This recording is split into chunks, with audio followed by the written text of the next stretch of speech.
ഉപയോഗിച്ചാകട്ടെ മനുഷ്യൻ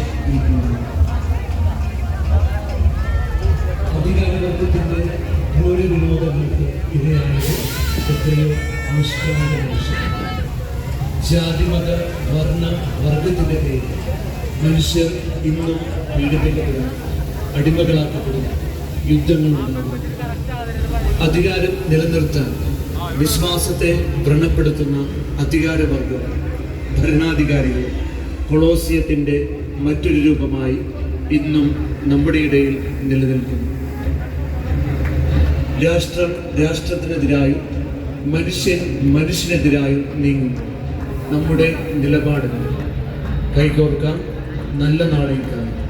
പ്രതീക്ഷയോടെ സിൽവസ്റ്റർ കൊച്ചി.